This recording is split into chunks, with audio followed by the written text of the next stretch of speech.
দর্শক, রাজনীতিতে শেষ কথা বলে কিছু নেই। আজকে যে শত্রু আগামীকালকে সে মিত্র হয়ে যেতে পারে, এটা শুধুমাত্র কথার কথা নয়, এটা বাস্তবায়িত হতে দেখেছি বাংলাদেশের রাজনীতিতেই বহুবার।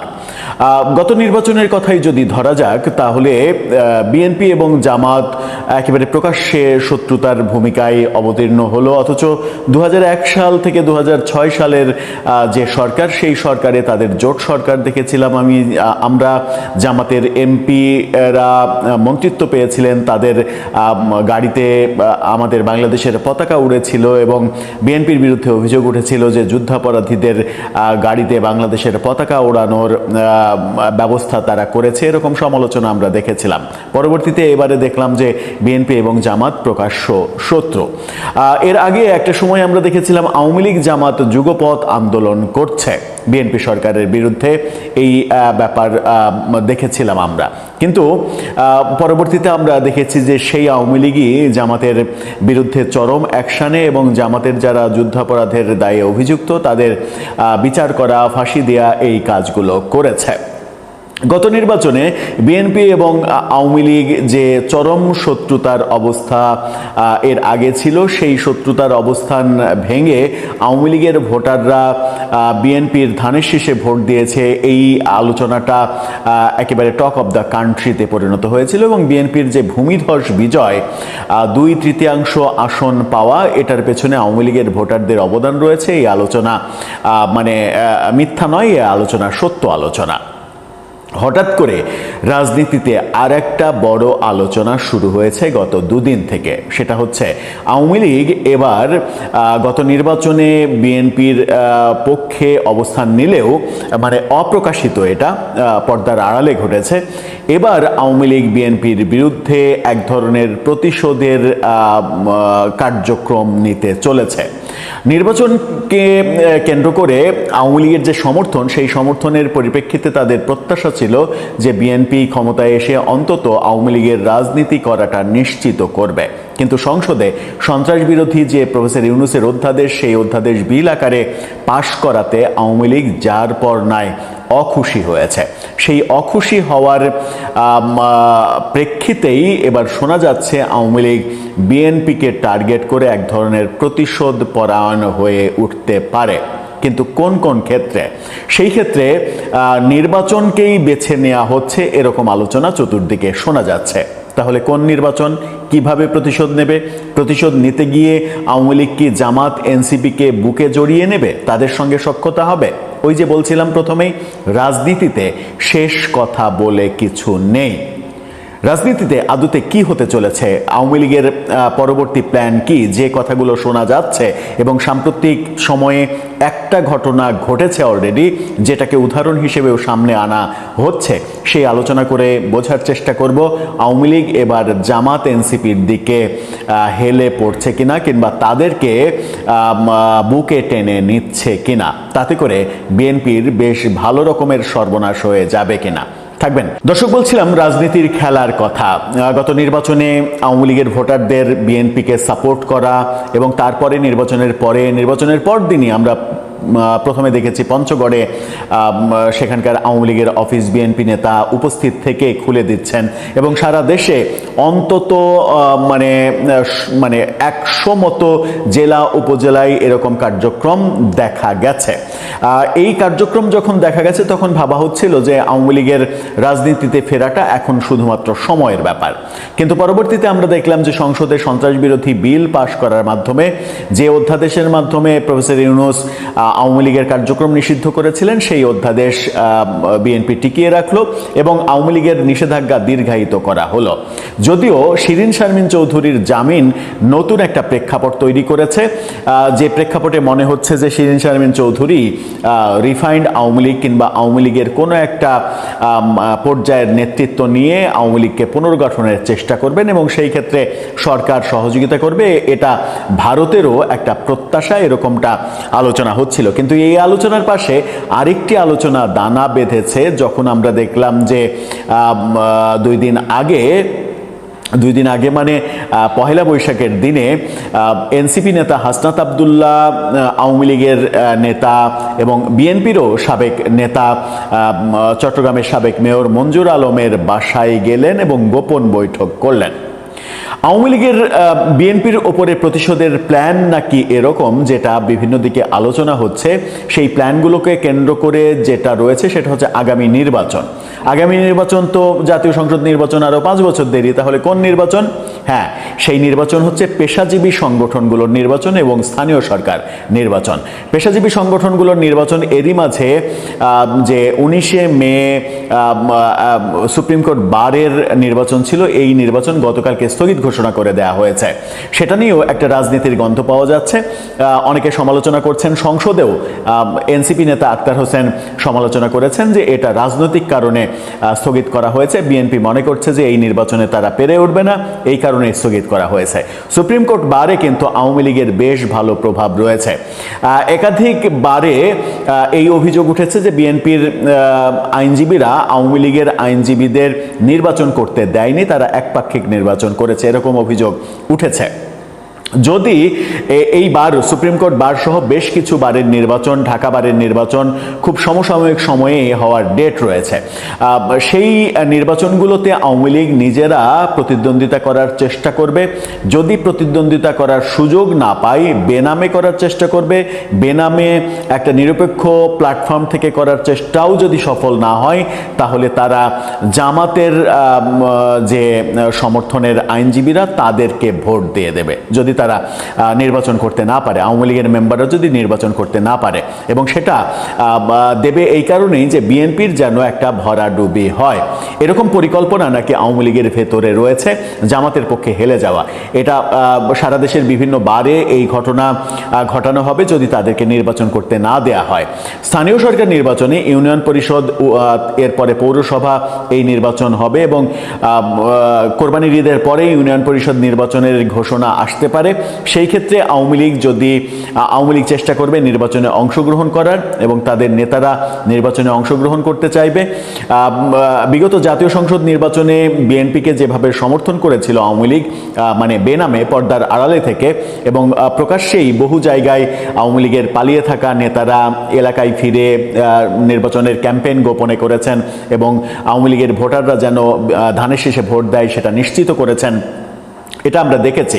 এর কারণেই নির্বাচনের পরে বহু বিএনপির নেতারা আওয়ামী লীগের অফিস খুলে দেওয়ার ব্যাপারে সহযোগিতা করেছিল। কিন্তু পরবর্তীতে আমরা গণেশ উল্টে যেতেও দেখলাম জাতীয় সংসদে ওই সন্ত্রাস বিরোধী অধ্যাদেশ পাশ করার ফলে। স্থানীয় সরকার নির্বাচনে আওয়ামী লীগ নির্বাচনে অংশগ্রহণ করার চেষ্টা করবে। সেখানেও যদি অংশগ্রহণ করতে না পারে, তাহলে তারা জামাত, এনসিপি যেখানে শক্তিশালী, যে এলাকায় যে প্রার্থী শক্তিশালী, সেই প্রার্থীর দিকে হেলে পড়বে যেন বিএনপির প্রার্থীর ভরাডুবিটা নিশ্চিত হয়। এরকম একটা প্ল্যান রয়েছে। এই প্ল্যানের মাধ্যমে তারা বিএনপির উপরে এক ধরনের প্রতিশোধ নিতে চায় যদি বিএনপি আওয়ামী লীগের নিষেধাজ্ঞা দীর্ঘায়িত করতে চায়। সেই ক্ষেত্রে ইউনিয়ন পরিষদ নির্বাচন, পৌরসভা নির্বাচন, এরপরে উপজেলা নির্বাচন, তারপরে সিটি কর্পোরেশন নির্বাচন, এই নির্বাচনগুলোকে আওয়ামী লীগ এভাবেই ভাবছে, এরকম গুঞ্জন চতুর্দিক থেকে শোনা যাচ্ছে। এখন এই গুঞ্জনের পেছনে যুক্তি কি? আওয়ামী লীগ কেন জামাত এবং এনসিপিকে বুকে টেনে নিতে চাইছে? যে এনসিপি তাদের সব থেকে বড় শত্রু এই মুহূর্তে, জামাতের চাইতেও বড় শত্রু, তাদেরকে কেন সাপোর্ট দেবে? এটা রাজনীতিতে হয়। রাজনীতিতে আজকে যে শত্রু কালকে সে মিত্র, এই ব্যাপারগুলো হয়। কিন্তু আওয়ামী লীগ এই কাজটা করে ঠিক করবে কি না সেই আলোচনাটা একটু পরে আসি। একেবারে জলজান্ত উদাহরণ দিই। পহেলা বৈশাখে আমরা চট্টগ্রামের সাবেক মেয়র মঞ্জুর আলমের বাসায় হাসনাত আবদুল্লার যে মিটিং দেখলাম, এটাকে আবার অনেকে উদাহরণ হিসেবে দেখছেন। মঞ্জুর আলম আওয়ামী লীগের নেতা এবং মঞ্জুর আলমের চট্টগ্রামে বেশ প্রভাব রয়েছে।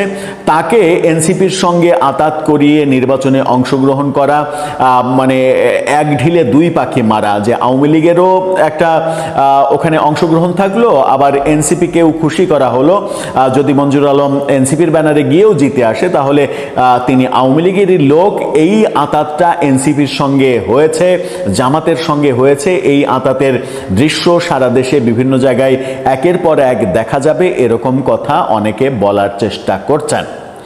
এখন মেনে নিলাম যে এগুলো হতে পারে কারণ অতীত উদাহরণ তাই বলে যে আজকে যে শত্রু কালকে সে মিত্র পরিণত হয় রাজনীতিতে, কারণ রাজনীতিতে শেষ কথা বলে কিছু নেই।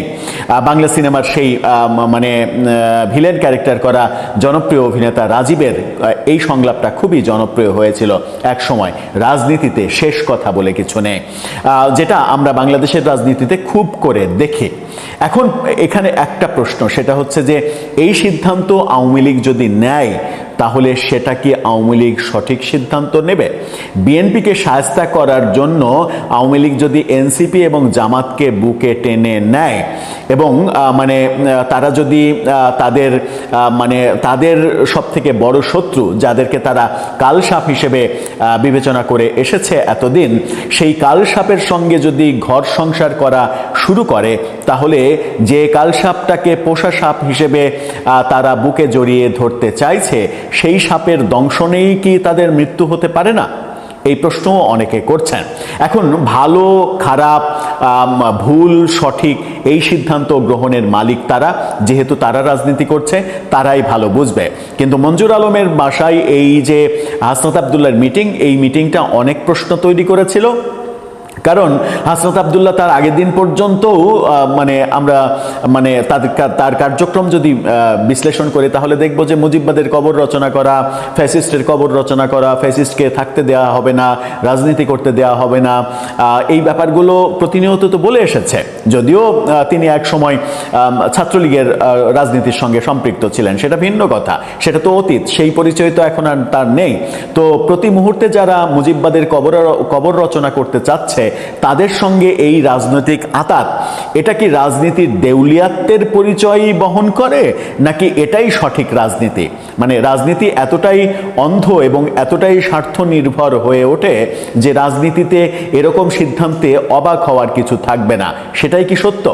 দর্শক, আপনার কাছে কি মনে হয়? যে আলোচনা করলাম, যদি মনে হয় যে আওয়ামী লীগের রাজনীতিতে ফিরতে দেয়া না দেয়া নিয়ে বিএনপির মধ্যে একটা দোদুল্যমান অবস্থা আছে এবং সেই দোদুল্যমান অবস্থা যেন কেটে যায়, সেরকম একটা হুঙ্কার, সেরকম একটা প্রতিশোধ পরায়ণ অবস্থান থেকে আওয়ামী লীগ যদি জামাত এনসিপির দিকে হেলে পড়ে, সেটা তাদের জন্য, তাদের রাজনীতির জন্য সঠিক সিদ্ধান্ত হবে। ধরে নেওয়া যায় যে আওয়ামী লীগ আগামী নির্বাচনেও অংশগ্রহণ করতে পারলো না, আগামী জাতীয় সংসদ নির্বাচনেও অংশগ্রহণ করতে পারলো না, তাহলে কি তারা বিএনপিকে হারানোর জন্য জামাতের পক্ষে ক্যাম্পেইন করবে, এনসিপির পক্ষে ক্যাম্পেইন করবে? জামাত এনসিপি ক্ষমতায় গিয়ে আওয়ামী লীগকে কি পুনর্বাসন করবে? এই প্রশ্নটা আসে। আওয়ামী লীগের এই যে ব্যাপারটা, আরেকটা ব্যাপার আপনারা খেয়াল করবেন, সেটা হচ্ছে যে জাতীয় নির্বাচনের আগে বিশ্ববিদ্যালয়গুলোতে যে ছাত্র সংসদ নির্বাচন হলো, অনেকেই বলেন যে ছাত্র সংসদ নির্বাচনে যে শিবিরের একচ্ছত্র আধিপত্য এবং ভূমিধস জয়, এর পেছনে ছাত্রলীগের গোপন ভোট রয়েছে। ছাত্রলীগের অনুসারী, ছাত্রলীগের কর্মী, ছাত্রলীগের সমর্থক, ছাত্রলীগের যারা ভোটার, তারা ওই সময়ে, ওই 1.5 বছরে ছাত্রদল বিএনপির বিভিন্ন ধরনের অত্যাচারের মুখোমুখি হয়েছে এবং সেই অত্যাচার থেকে বাঁচা এবং তাদের অত্যাচারের জবাব দেয়া এবং এক ধরনের প্রতিশোধ নেওয়ার জন্যই ছাত্র শিবিরের উপরে ভর করেছিল বলে ছাত্র শিবির এই ভূমিধস বিজয় পেয়েছে, এরকম আলোচনা কিন্তু ছিল। তার মানে ছাত্র সংসদ নির্বাচনে আওয়ামী লীগ ছাত্রলীগ শিবিরের উপরে ভর করেছিল, শিবিরের ভূমিধস বিজয় হয়েছিল। দৃশ্যপট পাল্টে গিয়েছিল জাতীয় নির্বাচনে এসে আওয়ামী লীগের ভোটাররা বিএনপিকে ভোট দিয়েছে, বিএনপির ভূমিধস বিজয় হয়েছে। এরপর যদি দৃশ্যপট আবার পাল্টে যায়, আবার যদি তারা জামাত এবং এনসিপির দিকে হেলে পড়ে, তাহলে দৃশ্যপট কি আবার পরিবর্তন হয়ে যাবে? আপনার কাছে সেই প্রশ্ন। একটা খবর দেখে বেশ অবাক কি হলাম যে সাবেক মেয়র মঞ্জুরের বাসা থেকে বেরিয়ে প্রশ্নের মুখে হাসনাত আবদুল্লাহকে ঘিরে একটা মব তৈরি হয়েছে এবং তাকে জিজ্ঞাসা করা হচ্ছে যে আওয়ামী লীগের দোসরের বাসায় কেন? তো হঠাৎ করে হাসনাত আবদুল্লাহকে দেখে মনে হলো কেন যে মঞ্জুর আলম দোসর এবং সেখানে যাওয়া যাবে না, কথা বলা যাবে না? মঞ্জুর আলম দোসর সংক্রান্ত কি কোনো মামলা আছে নাকি? যে তো মঞ্জুর আলম যদি তার বাসায় থাকতে পারেন, তাহলে তার বাসায় কেন একজন রাজনৈতিক তরুণ নেতা আসতে পারবেন না? তাকে ঘেরাও করে এই প্রশ্নের অর্থটা কি? খবরের যেটা বলা হচ্ছে যে একসময় মঞ্জুর আলম বিএনপিতে ছিলেন, বিএনপির মেয়রও ছিলেন, পরবর্তীতে ঘটনা প্রবাহে তিনি আওয়ামী লীগে যোগ দেন, কিন্তু আওয়ামী লীগের কোনো মেয়র বা অন্য কোনো পদে তিনি মনোনীত হননি বা নির্বাচিত হননি। যাই হোক, এখন বিএনপি থেকে বিচ্ছিন্ন। খবরে যেটা আসছে যে হাসনাত আব্দুল্লাহ দেখা করেছেন, এবং তার পেছনে কারণ হচ্ছে যে একটা গুঞ্জন আছে যে মঞ্জুর আলম মেয়র নির্বাচন করতে পারেন চট্টগ্রামে। তো সেই কারণে হাসনাত আব্দুল্লাহ কথা বলেছেন এবং মেয়র মঞ্জুর আলমের আমন্ত্রণেই সাড়া দিয়ে তিনি গেছেন। যাক, এটা সম্পূর্ণ তাদের ব্যক্তিগত অধিকার, রাজনৈতিক অধিকার, গণতান্ত্রিক অধিকার, মত প্রকাশের অধিকার। সেখানে মব তৈরি করা হলো কেন? হাসনাত আব্দুল্লাহকে উল্টাপাল্টা প্রশ্ন করে তাকে বিব্রত করা, এই প্রক্রিয়াটা কেন? এই ধরনের প্রবণতাটাই খারাপ। তাহলে যেই 18 মাসে যে ধরনের মব আমরা দেখলাম, সেই মবের থেকে আমরা বের হতে চাইলাম। বললাম যে সবার অধিকার আছে রাজনীতি করার, সবার অধিকার আছে মত প্রকাশের স্বাধীনতা। এখন হ্যাঁ, এই সময় তরুণ নেতাদেরকে আমি এনসিপির, তাদের জামাতের জোটে যাওয়া, বিভিন্ন মবগুলোকে তারা নিয়ন্ত্রণ করতে ব্যর্থ হওয়া, যে ধরনের সামাজিক দায়িত্বগুলো ছিল সেই দায়িত্বগুলো পালন না করে ধম করে ক্ষমতার মধ্যে চলে যাওয়া, ইউনূস সরকারের সাথে ঘষাঘষি করা, এগুলি পছন্দ হয়নি। কিন্তু তারা একটা ফোর্স হিসাবে, সামাজিক শক্তি হিসেবে মানুষকে নিয়ে অনেক কিছু করতে পারতেন। যাক, এগুলি আর পুরনো চর্চার না করি, অনেক বলেছি। কিন্তু মঞ্জুর আলমের বাসায় যেতে পারবেন না, মঞ্জুর আলমকে ইনভাইট করতে পারবেন না, মেয়র নির্বাচন করতে পারবেন না, এবং হাসনাত আব্দুল্লাহ সেখানে গেছেন, তাকে ঘিরে একটা মত তৈরি করা হবে, প্রশ্ন করা হবে যে আওয়ামী লীগের দোসরের বাসায় আপনার কাজ কি? আপনি একজন জুলাই যোদ্ধা, সংসদে দাঁড়িয়ে আওয়ামী লীগ নিষিদ্ধ করার কথা বলছেন, তাহলে আওয়ামী লীগের দোসরদের বাসায় কেন? এই প্রশ্নগুলি খুবই অপ্রাসঙ্গিক, উদ্দেশ্যমূলক।